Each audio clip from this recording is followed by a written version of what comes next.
É que é o primeiro concerto de um pequeno festival que estamos a organizar em colaboração entre a UFMG, a UENG e a Fundação de Educação Artística e o Grupo Oficina A Música Viva, e que se chama Música nas Américas.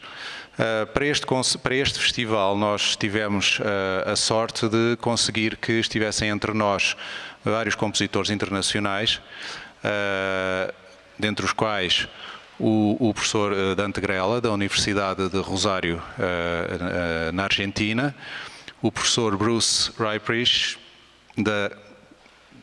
Stand up so that they can see you.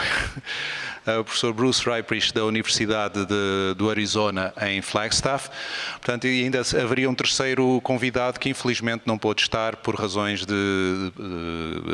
familiares. No entanto, temos o prazer de os ter connosco.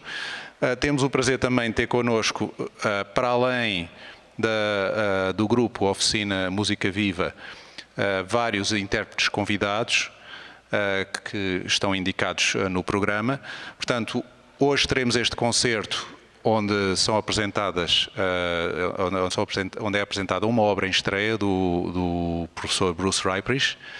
Na sexta-feira haverá na Fundação de Educação Artística um concerto aberto, portanto, onde serão tocadas apenas duas peças, mas os compositores estarão lá para explicar. Quinta-feira. Os compositores estarão, os compositores estarão lá para explicar como é que as peças foram construídas e, enfim, travar algum diálogo com quem estiver interessado em escutar.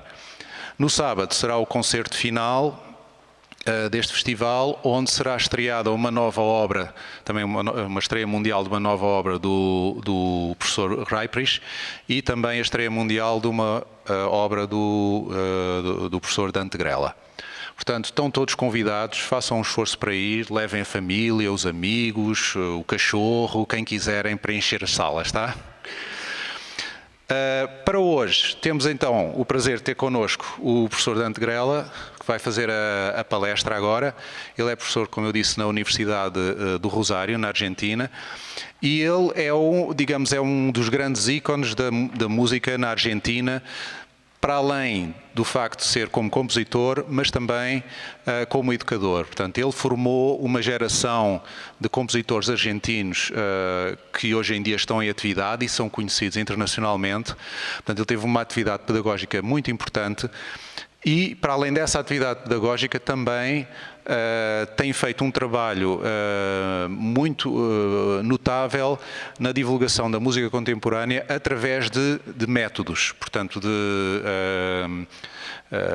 livros com peças para alunos iniciantes que se querem, tomar o contacto com a música contemporânea, portanto, peças fáceis que vão progredindo em dificuldade. Portanto, além disso, tem imensos escritos, imensos textos publicados, também um dos quais, que é um texto também paradigmático, que é um dos seus textos, os seus textos sobre análise musical. Portanto, Dante, te agradecemos mucho por tu presencia aquí. Es un gran honor para nosotros que estés conosco y entonces que te deseamos una buena charla. Ele vai falar em espanhol, mas provavelmente vocês vão entendê-lo melhor do que a mim. Muchísimas gracias, Joan Pedro, por la presentación. Es un gusto muy especial para mí estar aquí, digamos, en esta muy querida ciudad de Belo Horizonte, en Brasil, ¿no es cierto? Y aquí en la Escuela de Música de la Universidad Federal de Minas Gerais, especialmente. Así que muchas gracias.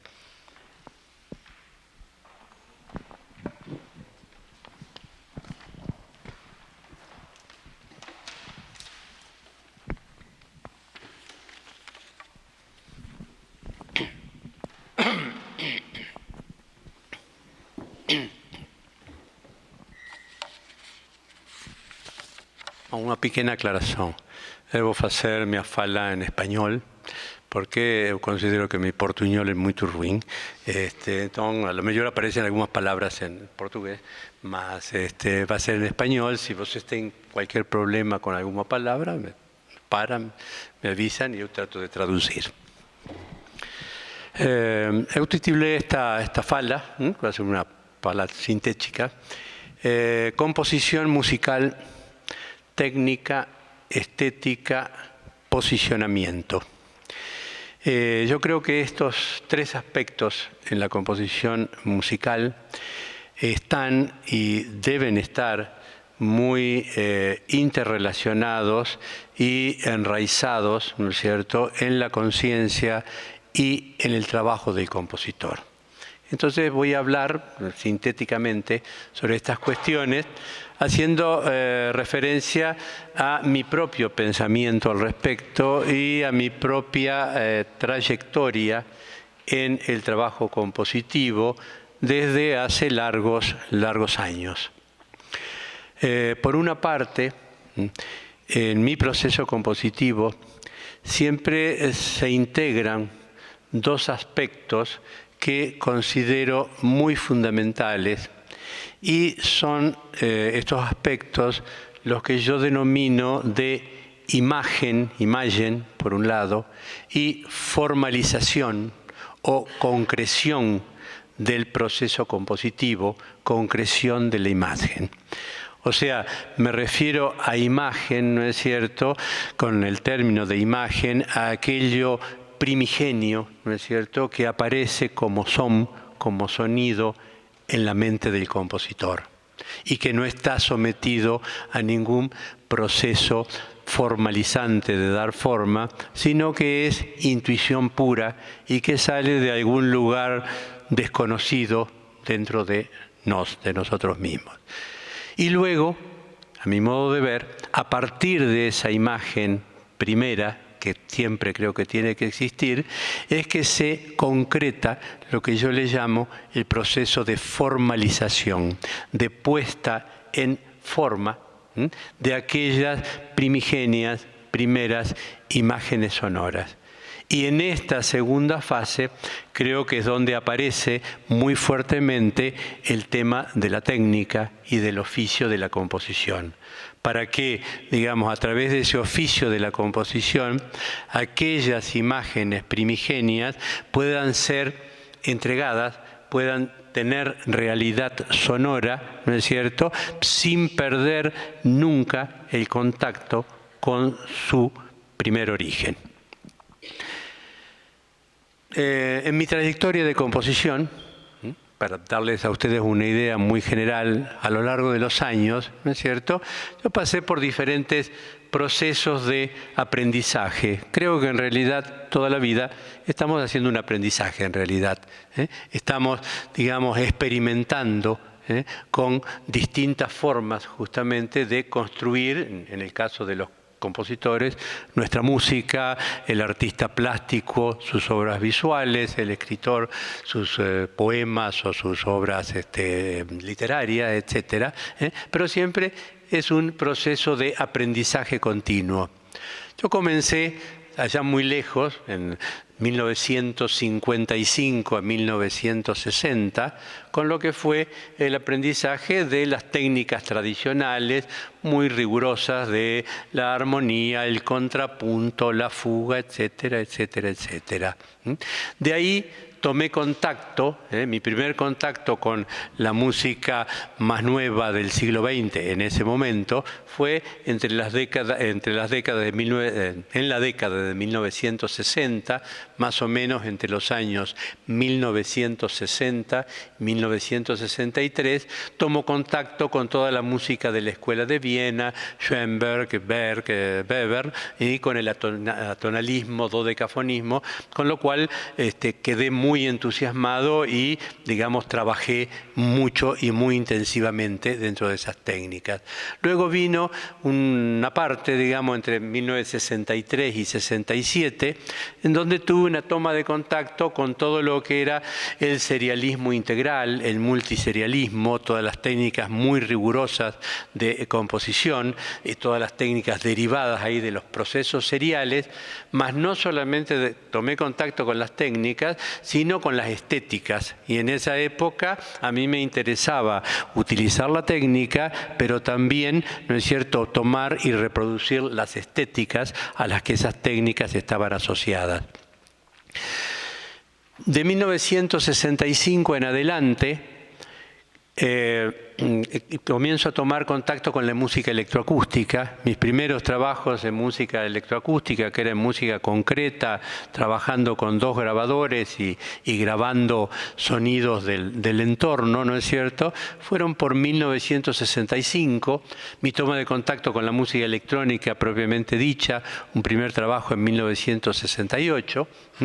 Y al mismo tiempo, ¿no es cierto?, se inicia un interés muy particular en mí de trabajar, de experimentar lo que es la noción de espacio en la música, a lo cual me ayudó mucho el trabajo con la música electroacústica y el trabajo con el timbre, o sea, modelar el timbre, modelar el color, tanto en la música electroacústica como en la composición instrumental o vocal.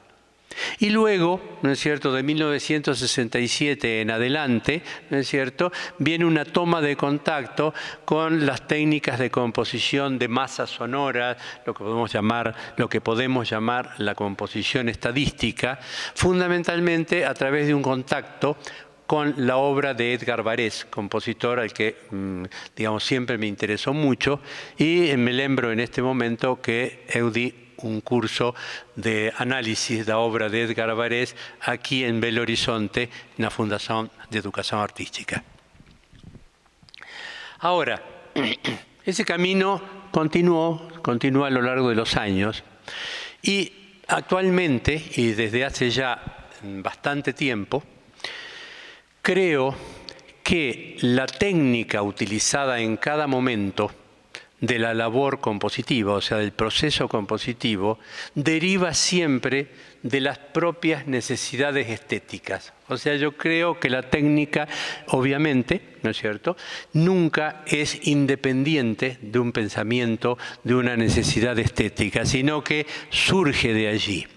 Y es a partir de eso que desde determinado momento, aproximadamente en la década de 1980 aproximadamente, dejé de asociarme, por lo menos a un nivel consciente, con determinados ismos, entre aspas, o posicionamientos fechados, cerrados, y fui dejando cada vez más que esto que yo llamo la imagen originaria y referencial sea la que guíe mi elección del medio técnico que voy a utilizar, de la técnica compositiva que voy a usar y derivar a partir de allí, de ese núcleo generador, la totalidad del proceso compositivo.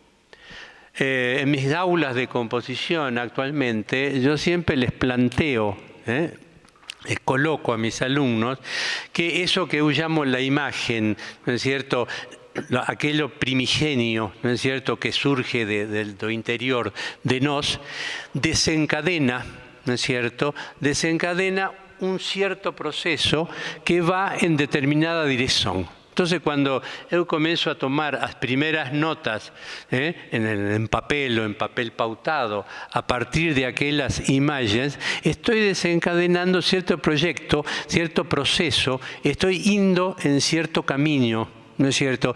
Y es importante ahí detenerme, eso planteo a mis alumnos, ¿no es cierto?, a ver, a reflexionar en qué dirección esas imágenes desencadenaron ese proceso compositivo para luego tratar de seguir a ellas y no de pronto ir a contramano con esas imágenes primeras.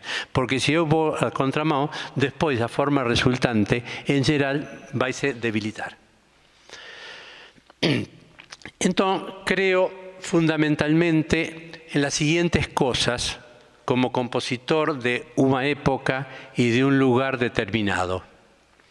Por un lado, por una parte, siento, como ya falé, como ya dije, que el tiempo, la época de los ismos y las posiciones cerradas, fechadas, hace ya tiempo que acabó, que se fechó. Y que lo fundamental es que tengamos algo, los compositores, los artistas, creadores, que tengamos algo dentro nuestro para comunicar. Si esto no existe, no hay técnica ni hay oficio que tenga ninguna validez. Puedo tener una técnica perfecta, mas si no hay algo que dentro de mí que yo tengo para comunicar, para tirar para afuera, para jugar para afuera, ¿no es cierto? Entonces la técnica se transforma en una mera herramienta que no está cumpliendo ninguna función. Otro punto que para mí es muy importante es que yo siento que debo ser absolutamente consciente de mi pertenencia geográfica. O sea, yo soy un compositor y al hablar de geográfico no hablo de mi país, hablo de mi continente. Pertenezco a Latinoamérica. Y de mi pertenencia temporal, que en mi caso es la segunda mitad del siglo XX y esta primera parte del século XXI. O sea, para mí no es lo mismo componer música en este continente que en cualquier otro lugar. Creo que los condicionamientos sociales, políticos, económicos, culturales y hasta geográficos y climáticos obran inconscientemente sobre el producto creativo y sobre el espíritu del compositor. Por otra parte, creo que el arte en general y la música en particular, en este caso, deben cumplir una función social. O sea, que cuando la obra está concluida, se transforma en un producto cultural, en un vehículo cultural, a ser ofrecido a quienes quieran o necesiten tomar contacto con este producto, con esta obra y vivenciarla. Si alguien no necesita o no quiere, no toma contacto. Pero o creador artístico creo que debe ofrecer, ¿no es cierto?, a su medio, a su época, a su sociedad, su producto. O sea, el producto creativo, en mi caso por lo menos, creo que cuando sale do compositor, ya no le pertenece. Ya pertenece a quien le interese en esa sociedad, en ese momento, en ese lugar o en cualquier otro lugar del mundo. Por lo tanto, nuevamente, creo que, vuelto sobre el mismo punto, creo que la técnica compositiva, lo que yo llamo en mis aulas a cozinha da composición, de alguna manera, al oficio, esa técnica compositiva debe derivar en forma directa de ese posicionamiento tanto estético como social del compositor. O sea, si no, insisto, es una herramienta en un espacio vacío. Pero esto, este fato de que la técnica compositiva, la cozinha a utilizar en cada caso, en cada obra, para mí al menos, debe derivar en forma directa del posicionamiento tanto estético como social del compositor, esto no se puede autoimponer, sino que debe nacer das necesidades más profundas que o compositor experimente frente ao mundo y a sociedad a la cual él pertenece. Y a la cual, sociedad a la cual, a su vez, el artista, el compositor en este caso, brinda su proceso creativo. O sea, creo que hay una interrelación compositor-sociedad que se va realimentando o traballo do compositor y de ahí la importancia de poseer un sólido oficio para que el compositor, en base a esas necesidades, ¿no es cierto?, que se van generando como producto de esa realimentación compositor-sociedad, o compositor possa pegar o que él necesite para compor esa obra.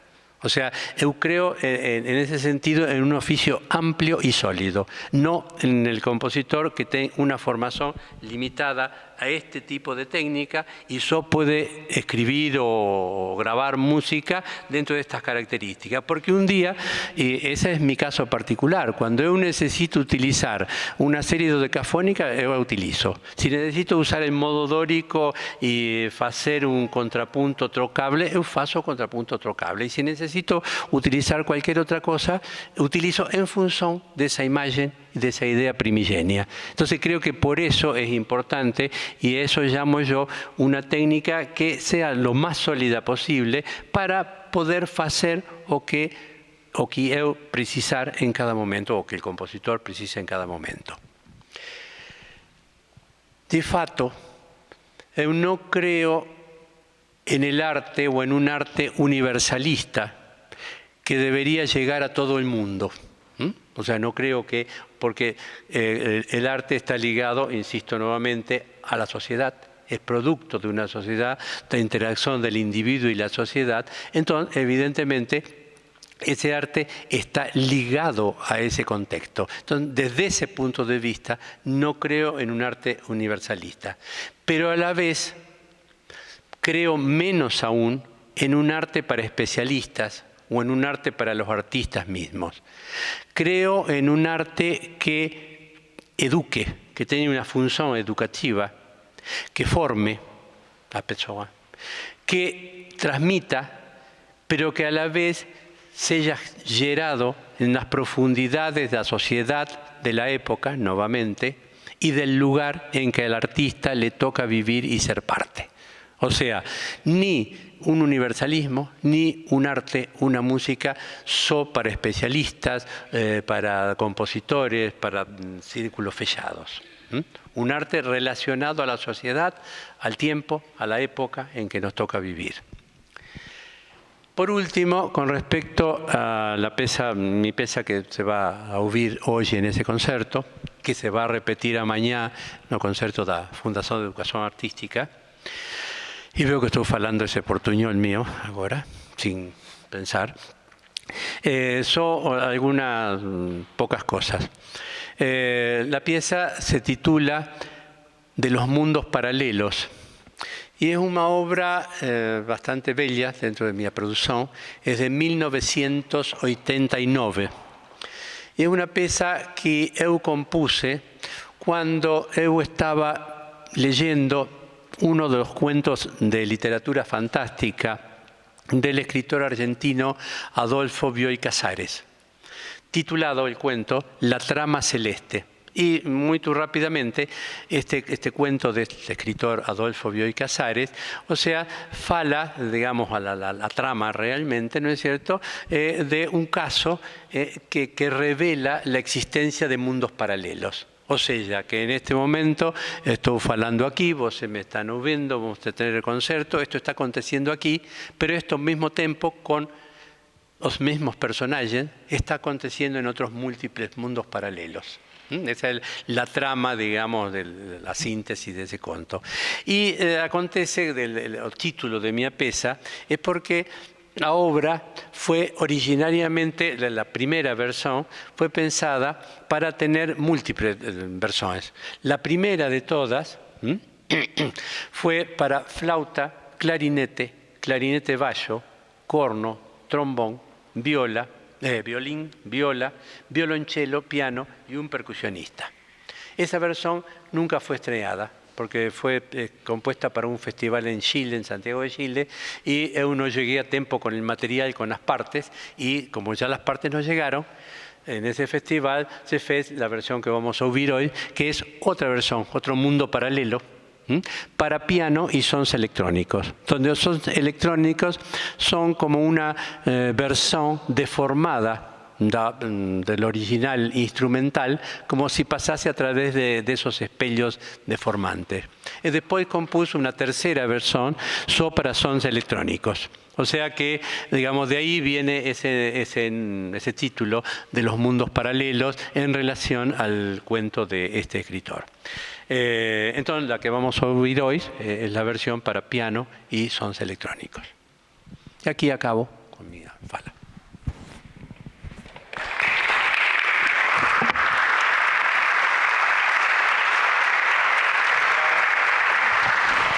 Muito obrigado.